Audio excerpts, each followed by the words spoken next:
The South African Clothing and Textile Workers Union says short notice, high levels of load shedding is undermining the re-establishment and growth of the clothing industry.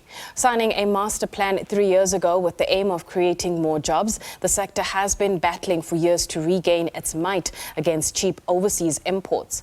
It's a major sector in the Western Cape and, like countless others, is trying to recover from a global pandemic.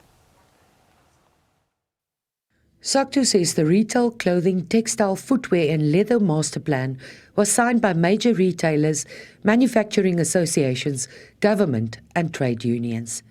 The aim was to increase local procurement by retailers from around 40% to 65% by 2030. While some factories have purchased generators to curb load shedding, this raises the cost of production because of the use of diesel, and it's eventually passed on to the buyer.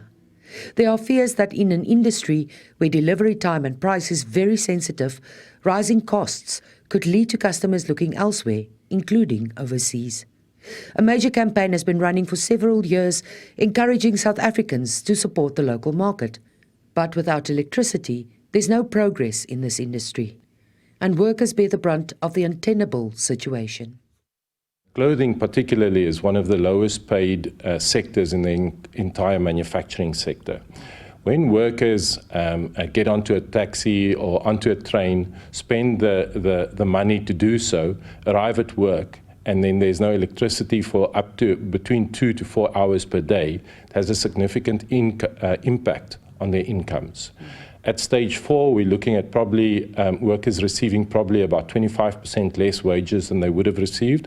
At stage 6, it gets to about 1/3 less. And so it means that workers return home at the end of the week with a much smaller paycheck than they would otherwise. Around 200,000 people currently work in the industry. The master plan also seeks to double this number. For factories that fall within the electricity supply of the city of Cape Town, the situation is a bit better. The city is divided into 23 areas, of which 16 are direct customers, amounting to over 70% of all residents. Where possible, it lowers the impact by 2 stages. For example, the country is on stage 5, but Cape Town customers will load shed on stage 3.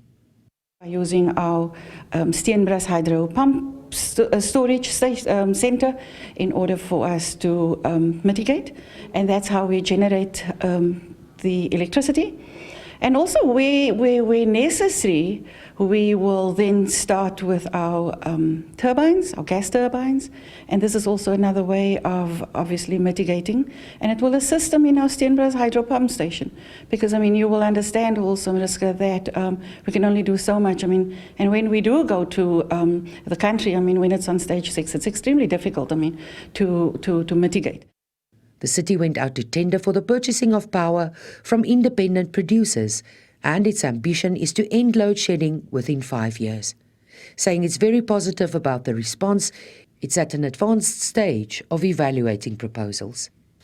Mariska Botha, SABC News, Cape Town.